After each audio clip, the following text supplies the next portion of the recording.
이사야 43장 1절 말씀.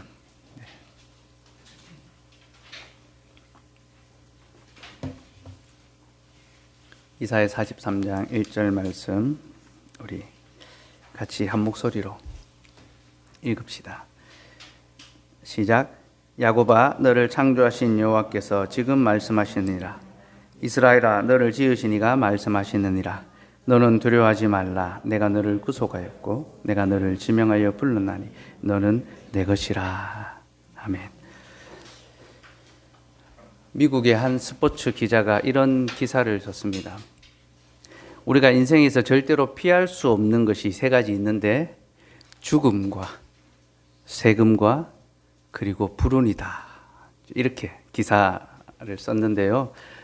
미국 메이저리그에서 대표적인 불운의 아이콘으로 불리는 선수가 한 명 있습니다. 엄청나게 잘 던지는데 자기 팀의 타자들이 엄청나게 못 쳐서 아무리 잘 던져도 승리를 못하는 겁니다. 투수는 아무리 잘 던져도 승리를 가져오게 할 수 없거든요. 타자들이 쳐야 이제 승리, 골을 넣어야 경기를 이기는 것 같습니다.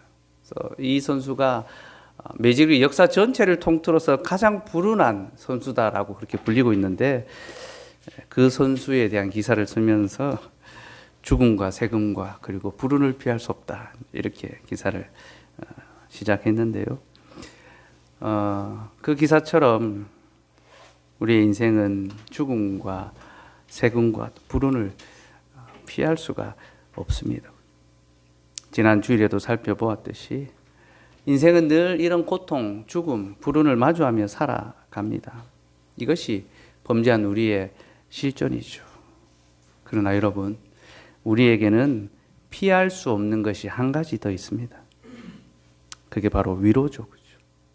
우리는 죽음과 불운을 늘 안고 살아가지만 동시에 하나님의 위로도 안고 살아갑니다.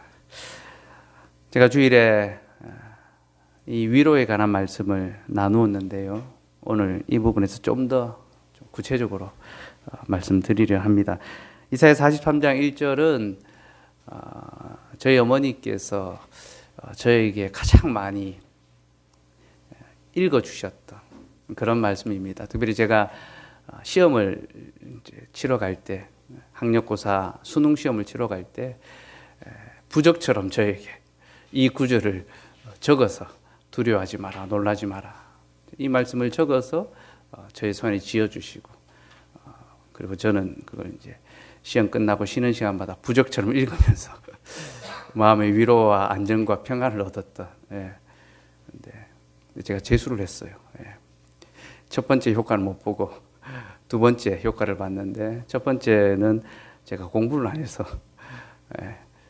시험에 떨어졌고, 두 번째는 하나님의 위로 가운데 열심히 공부해서 하나님이 대학에 들어갈 수 있게 해주셨는데, 어쨌든 이사야 43장 1절은 하나님께서 우리를 위로하시되 어떻게 위로하시는지를 아주 구체적으로 가르쳐 줍니다. 본문에서 하나님은 자신을 창조자요, 또 조성자요, 구속자요, 지명하여 부르시는 분으로 그렇게 자신을 소개합니다. 하나님의 자기소개. 나는 너를 창조했으며 너를 지었으며 너의 구속자요, 너를 지명하여 불렀다. 이 네 가지 소개는 우리를 향한 하나님의 위로의 네 가지 단계를 보여줍니다. 하나님께서 우리를 네 가지 단계로 위로하신다. 첫 번째로 창조하셨다라는 것은 시작과 보존에 대한 약속입니다. 하나님께서는 만물을 창조하시고 시작되게 하셨죠. 그리고 지금도 보존해주고 계십니다. 지금도 이 만물이 운영될 수 있도록 붙들고 계십니다. 그러므로 내가 너의 창조자다라는 말은 하나님이 우리를 시작하게 하셨고 또 우리를 보존되게 하신다. 계속 살아가게 하신다라는 그런 약속입니다. 둘째로 지으셨다라는 것은 우리를 향한 친밀함의 표현입니다. 주일에도 말씀드렸지만 지으셨다라는 단어가 토기장이가 자기의 손을 사용해서 자기의 계획대로 그릇을 빚을 때 사용하는 단어입니다. 토기장이는 먼저 그릇을 어떻게 빚을까 생각합니다. 그냥 물레입니까? 그걸 돌려서 흙을 만져서 그릇을 만들지 않습니다. 어떤 모양으로 만들까 먼저 계획하고 그 계획에 따라서 그릇을 만들죠. 근데 그때 여러분 그릇을 만드는 장인들, 토기장이의 모습을 보면요, 아주 섬세하게 흙을 만집니다. 아주 미묘하게 조심해서, 그죠? 아주 섬세한 터치를 하고 정성을 다 기울여서 그릇을 빚죠.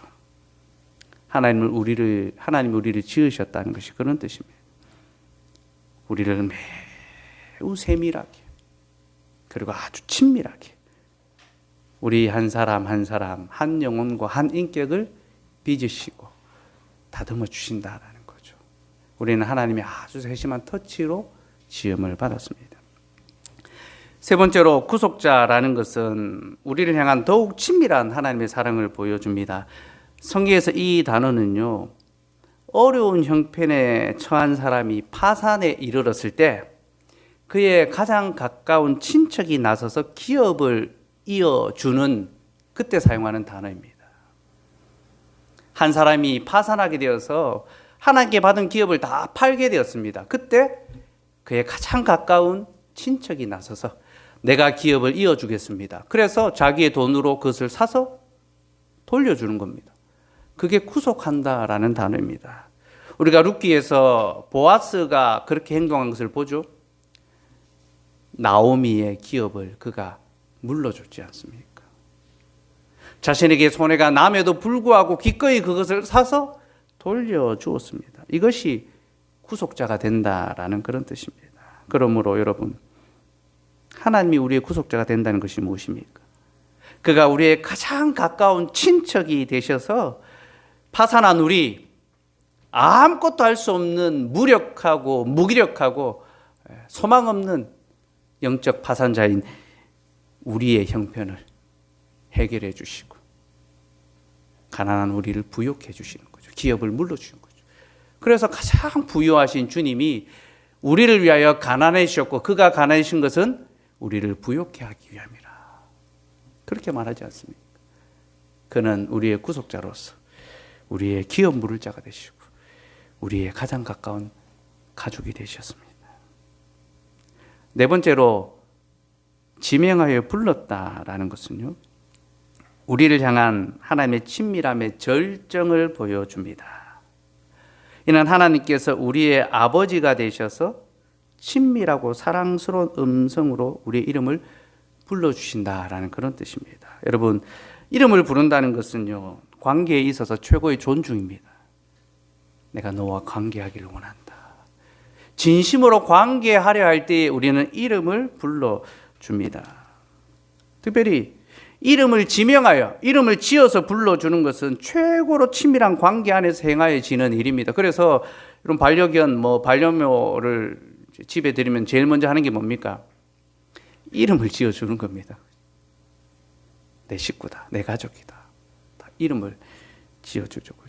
우리 예원이는 아직 반려묘, 반려견이 없는데 이름은 많이 지어놓았어요. 저희한테 압박을 주고 있는 거죠. 빨리 이름 다 지어놨으니까 빨리 이제 집안에 들여라. 이름을 지어준다는 것은요, 특별한 친밀함의 이 관계 안에서 행하여지는 겁니다. 부모가 자식의 이름을 지명하여 부르는 것, 바로 그 행위죠. 근데 부모가 자식의 이름을 지명하여 불러주는 것은요, 하나님께로부터 물려받은 본성적인 성품입니다. 왜냐하면 하나님께서 아담을 지으신 후에 그의 이름을 지명하여 불러주셨죠. 너는 아담이다. 너는 내 아들이다. 하나님 그걸 보여주셨습니다. 그렇게 아담이 하나님이 지명하여 이름 부름을 딱 듣고 난 다음에 그거 어떻게 합니까? 자기 아내의 이름을 지명하여 불렀습니다. 당신은 하와라.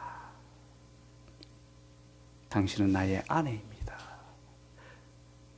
여러분, 부모, 자식, 남편과 아내, 인간관계의 가장 중심이 되는 그 두 가지 관계가 하나님과 우리의 관계를 보여주는 그런 속성입니다.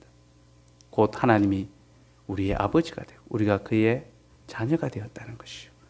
하나님이 우리의 남편이 되시고 우리가 그의 신부가 되었다라는 것.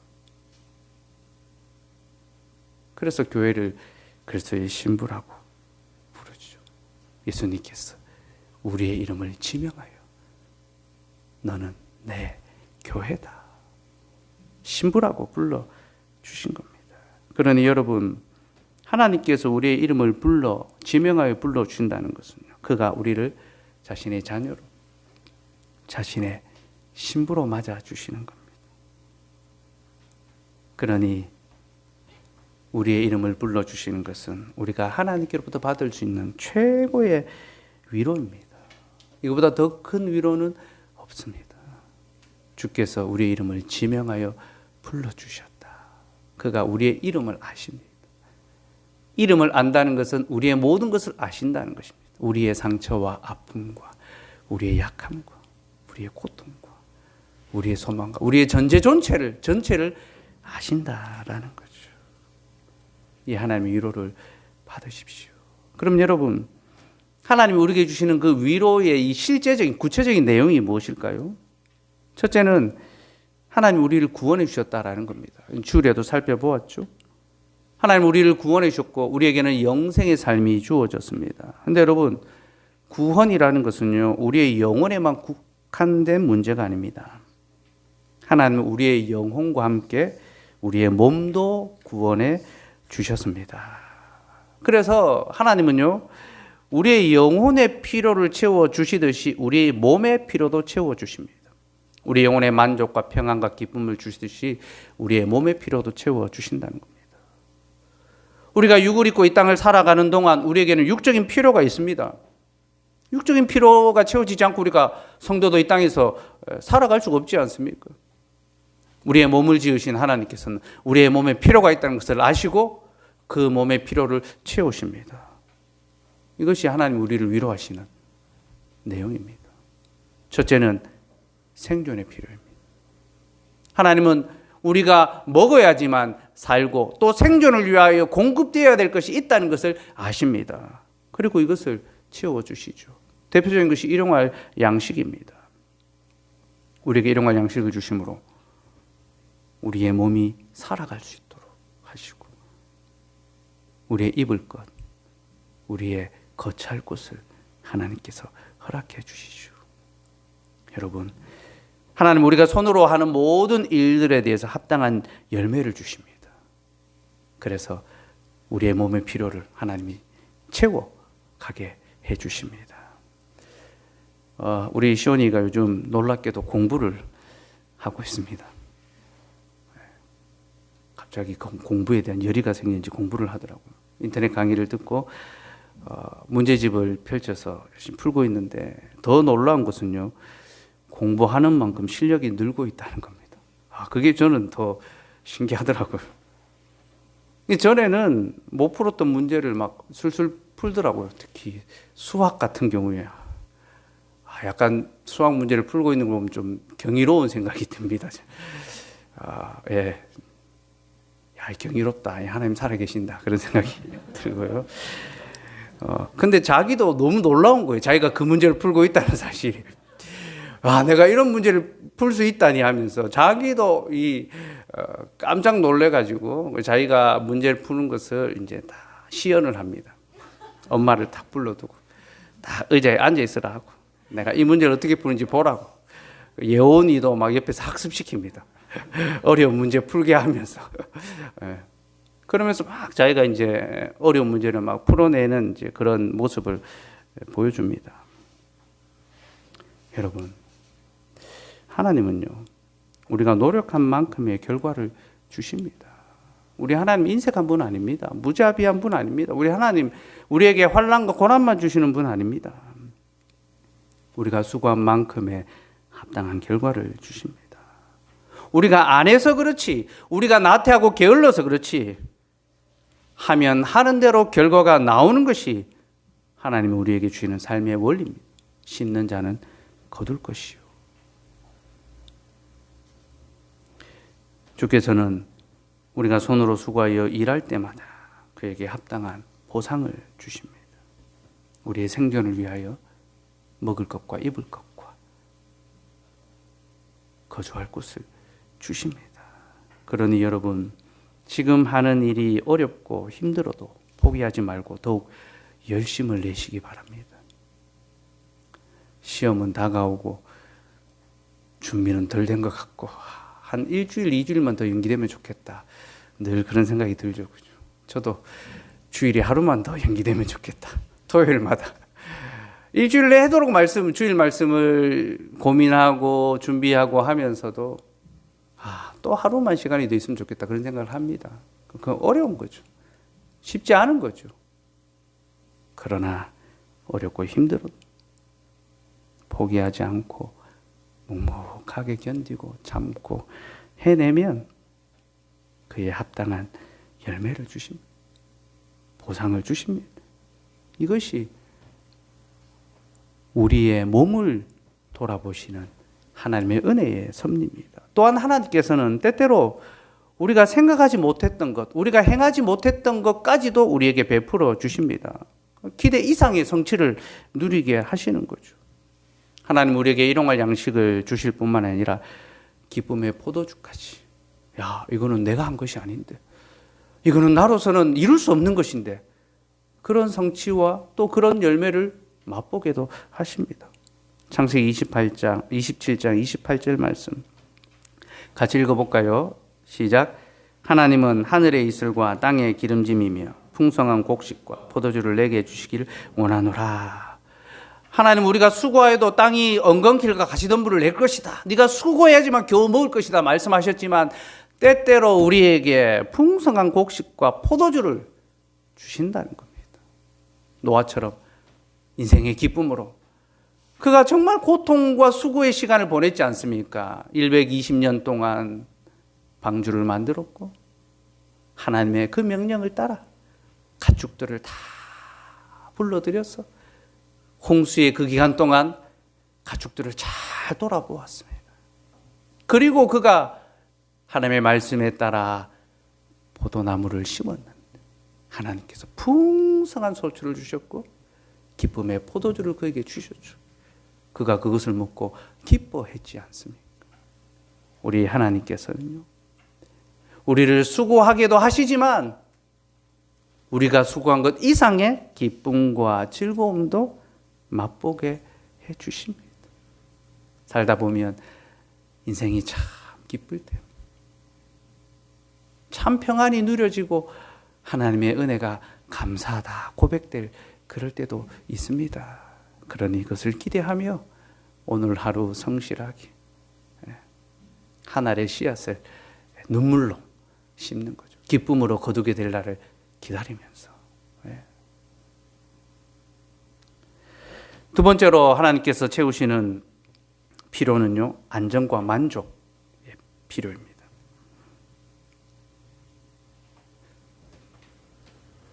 여러분, 우리의 육체는요, 생활의 안정과 만족을 바랍니다. 몸이라는 것은 항상 안전에 대한 욕구가 있고 또 이 몸의 즐거움, 만족을 누리고자 하는 그런 욕구가 있습니다. 하나님이 이것을 아시고 다양한 방법으로 우리의 몸에 이 필요를 채워주십니다. 가장 대표적으로 결혼이 있습니다. 제가 주일에도 결혼에 대해서 잠시 말씀드렸는데요. 제가 지금 결혼 주례를 준비하면서 계속 결혼을 묵상해서 결혼에 담긴 참 풍성하고 놀라운 은혜들이 많구나. 제가 결혼에 대해서 다 안다, 잘 안다 생각했는데 또 깨닫게 하시고 또 알게 하신 것들이 있더라고요. 그리고 이 결혼의 신비를 깨달을수록 이 신비와 괴리되어 있는 저의 삶의 비참함을 마주보고 또 회개가 되고 반성이 되고 또 도전이 되는데, 어쨌든 하나님께서는요, 사람의 육체의 필요를 채우기 위하여 결혼이라는 제도를 주셨습니다. 결혼은 사람의 범죄 이전에 주어진 제도인데요, 그때 하나님은 남자와 여자에게 둘이 합하여 한 몸이 되라라고 하셨습니다. 둘이 합하여 한 몸이 되라. 여러분, 이 말 속에 육체적인 의미가 들어가 있다는 것 아셔야 합니다. 둘이 합하여 한 몸이 되라. 이는 결혼 안에 육체에 만족을 주는 요소가 있다라는 것을 보여줍니다. 하나님은 남자 여자가 서로 육체적인 필요를 채울 수 있도록 결혼을 주셨습니다. 그런데 범죄한 후에 인간의 삶에 죽음과 고통의 문제가 들어왔죠. 그래서 우리는 많은 슬픔에 사로잡혀서 살아가게 됩니다. 큰 고통과 괴로움 속에서 살죠. 그래서 하나님은 결혼을 통하여 이제 우리의 상처와 아픔을 위로해 주십니다. 창세기 24장 67절 말씀 같이 읽읍시다. 시작. 이삭이 리브가를 인도하여 그의 어머니 사라의 장막으로 드리고 그를 맞이하여 아내로 삼고 사랑하였으니 이삭이 그의 어머니를 장례한 후에 위로를 얻었더라. 이삭은 어머니를 잃고 슬픔을 당하였습니다. 그리고 하나님은 그에게 아내를 주셨고 그가 그 아내를 자기 장막에 맞아들여서 사랑하였습니다. 그리고 위로를 얻었습니다. 리브가를 맞이하여 아내로 삼고 사랑했다라는 것은 부부의 관계를 가졌다라는 거죠. 그리고 이를 통하여 그는 위로를 얻었습니다. 여러분, 결혼이 우리에게 주는 위로가 무엇입니까?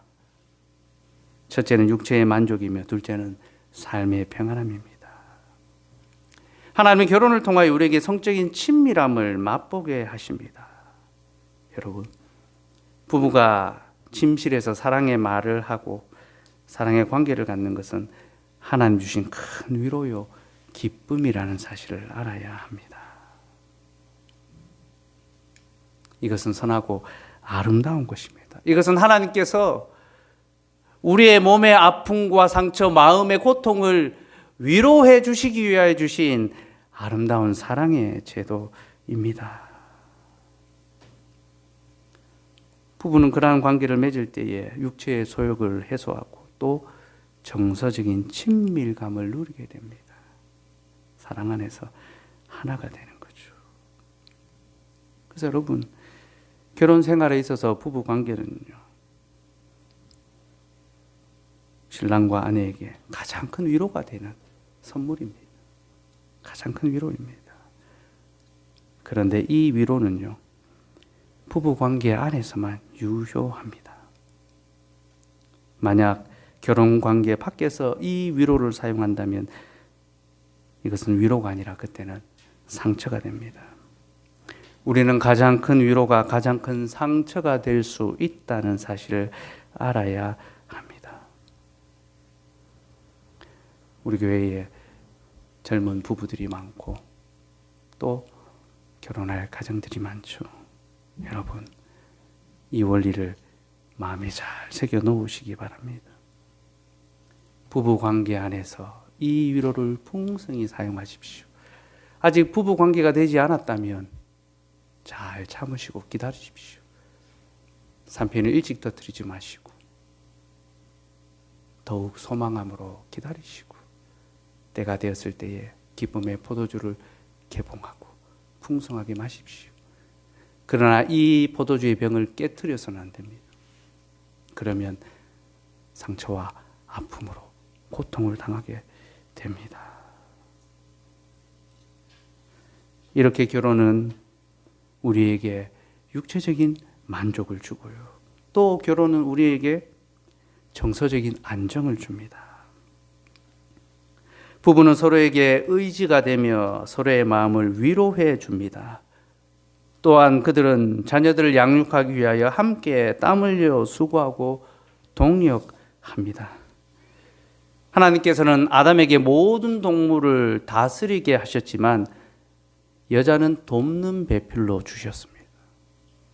이는 동물 중에는 아담을 도울 자가 없다는 것이요. 또한 아내는 지배의 대상이 아니라 동력의 대상이라는 것을 보여주는 겁니다.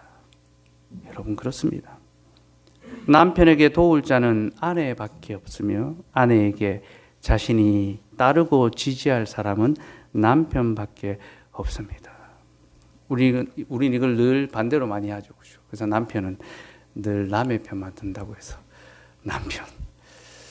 저도 말씀을 준비하면서 여러 가지로 많이 반성이 되더라고요. 목사로서 다른 사람들의 아픔이나 필요는 늘 관심을 갖고 위로하려 들고 채우려 들면서 정작 하나님께서 저에게 가장 위로하도록 짝지어 주신 돕는 배필은 얼마나 위로했는가. 그의 아픔에는 그의 그 상처에는 오히려 더 무심하고 또 그냥 지나치지 않았는가. 참 반성이 많이 되더라고요. 그래서 성도들도 신방해야 되지만 아내를 많이 신방해야 되겠다. 그런 반성과 성찰이 되더라고요. 여러분, 남편과 아내의 관계는 그런 관계입니다. 그들은 서로의 몸만이 아니라 영적으로도 정서적으로도 하나로 연결되어 있습니다. 그래서 서로 위로하며 서로 동력을 이루어 가야 합니다. 이것이 결혼을 통하여 우리가 얻는 하나님의 복입니다. 하나님의 위로입니다. 결혼하신 분들은 이 위로를 더 풍성히 누릴 수 있도록 가정생활을 해가시고, 아직 결혼하지 않은 분들은 이 위로에 대한 소망을 품으시면서 결혼을 기다리시고 준비해 가시면 좋겠습니다. 이 외에도 하나님께서는 여러 가지 방법으로 우리의 필요를 채우십니다. 하나님께서는 특별히 우리에게 문화적 복을 누리게 해 주십니다.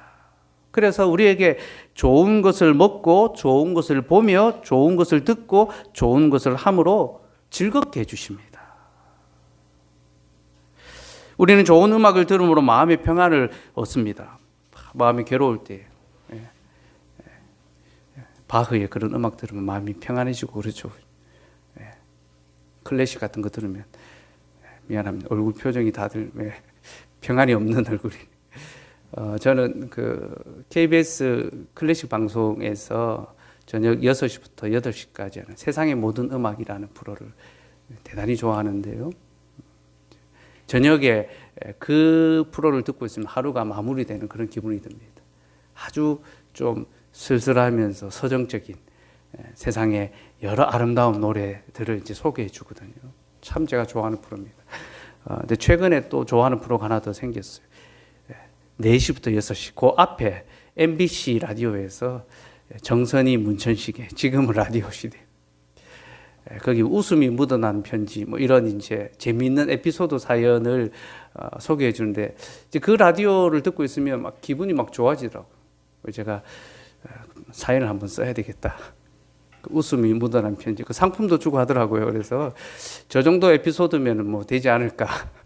다리 부러진 이야기도 하고 뭐 이런저런 여러 에피소드들이 많은데 좀 써먹어야 되겠다 그런 생각이 있는데, 우리의 마음을 즐겁게 해주고 또 마음의 고민을 잠시 덜어줄 수 있는 그런 좋은 문화적인 것들이 있죠. 좋은 곳을 여행하면서 또 우리는 삶의 활력을 얻습니다. 여행을 통하여 쉼과 또 새 힘을 얻지 않습니까? 요즘은 뭐 여행하기가 어려운 시대가 되어버렸는데, 저는 세계 테마기에 걸어서 세계 속으로 진짜 좋아합니다. 저기를 꼭 가보고 싶다 그런 생각들을 하고 보는데요. 또 좋은 음식과 또 운동을 통해서 몸의 건강도 얻습니다. 그렇죠? 잘 먹어서 원기를 회복하고 열심히 운동해서 건강을 얻죠.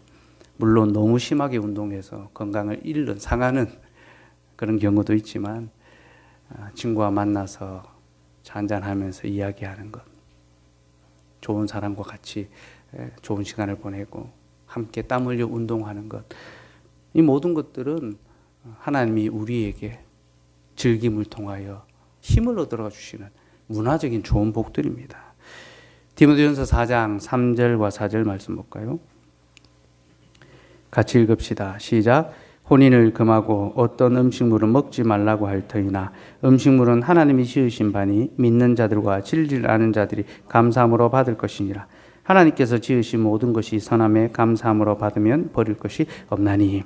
초대교회 안에 아주 경건한 자들이 나타났습니다. 그래서 육체를 위한 것은 다 부정하다, 악하다, 하지 마라. 결혼도 하지 말고 음식물도 가려서 먹고 최대한 먹지 마라. 금식해라. 이것이 더 영적이고 경건한 삶이다라고 이야기하는 사람들이 있었습니다. 바울은 그런 자들을 향하여 이것은 사단의 가르침과 같다라고 책망합니다. 그러면서 하나님께서 주신 것은 모든 것이 선함으로 감사함으로 받으면 버릴 것이 없다. 하나님이 우리에게 선용하라고 주신 것이기 때문에 누릴 수 있어야 한다. 너는 받아서 누리라. 감사함으로 받아서 누려라. 감사한다라는 말이 좋다라는 말이라 했죠. 하나님 주신 것이 좋습니다. 무엇을 주든지 좋습니다. 그렇게 고백하고 받아서 누리는 거죠. 여러분, 하나님은 결혼과 음식물 또 우리의 삶의 모든 것들을 통하여 즐거움의 복을 맛보게 해주십니다. 이것이 우리를 향한 하나님의 뜻입니다. 그런데 여러분, 여기는 조건이 하나 있습니다. 이 모든 것들이 우리에게 참된 복, 참된 즐거움이 되려면 지켜야 할 조건, 따라야 할 조건이 하나 있습니다. 5절 봅시다. 시작. 하나님의 말씀과 기도로 거룩하여 심이라. 여러분, 하나님이 지으신 모든 것은 선하지만 우리가 이것을 말씀과 기도로 받아야지만 이것이 복이 됩니다. 만약 우리가 말씀과 기도로 이것을 받지 않고 그냥 우리의 몸의 즐거움을 위하여 사용한다면 이 모든 것은 우리에게 복이 아니라 화가 될 것입니다. 말씀과 기도에 기초하지 않는 성적인 관계는 위로가 아니라 상처가 될 것이며, 말씀과 기도에 서 있지 않는 가정은 평안이 아니라 고통이며, 말씀과 기도로 누리지 않는 문화는요, 복이 아니라 재앙이 될 것입니다. 그것으로 인하여 망하게 될 것입니다. 여러분, 말씀과 기도는 우리의 삶을 거룩하게 만들어 줍니다. 우리의 육체는 연약하여 항상 죄와 쾌락을 탐하게 됩니다. 이것이 죄에 오염된 우리의 몸의 속성입니다. 자꾸만 죄를 따라가게 되고 쾌락을 탐하게 되는 것이 우리의 몸의 속성입니다. 우리를 그 죄의 속성에서 지킬 수 있는 것이 무엇입니까? 말씀과 기도라는 것입니다. 하나님의 말씀과 기도가 우리를 거룩하게 지킵니다. 말씀은 우리를 죄에서 떠나게 합니다. 말씀은 무엇이 죄인 것을 가르쳐주고 그 죄로부터 떠나게 합니다. 기도는 우리를 죄에서 이기게 합니다. 하나님의 기도를 통하여서 죄를 이기며 참고 견디게 해주죠.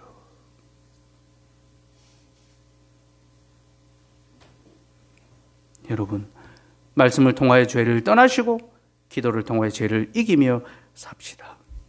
그리고 우리의 삶의 모든 것을 말씀과 기도 안에 영위함으로써 우리가 세상에서 누리는 육적인 삶의 모든 것이 거룩하고 유익한 것이 되도록 합시다. 우리가 말씀과 기도에 기초할 때에 우리의 모든 관계는 거룩하게 될 것입니다. 남편과 아내, 부모와 자식, 성도의 관계, 이웃과의 관계, 직장의 관계, 말씀과 기도에 기초할 때 그 관계는 거룩한 관계가 됩니다.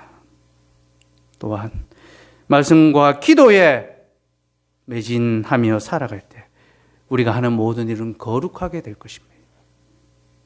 우리의 학업, 우리의 생업, 우리의 직업,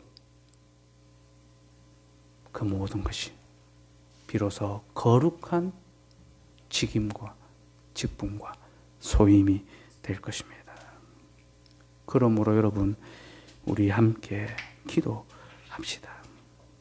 하나님께서 우리에게 누리도록 주신 모든 좋은 것을 우리가 참된 복으로 받아 누릴 수 있도록 하나님 앞에 기도합시다. 그래서 우리의 결혼 생활이, 우리의 가정 생활이, 우리의 교회 생활이 참된 위로의 관계로 회복될 수 있도록, 또 우리의 모든 관계와 우리의 생업과 학업과 직업, 또 우리의 오락과 취미와 문화, 이 모든 것이 주님 안에서 참된 복과 위로가 될 수 있기를 소원합니다. 우리 같이 찬송합니다.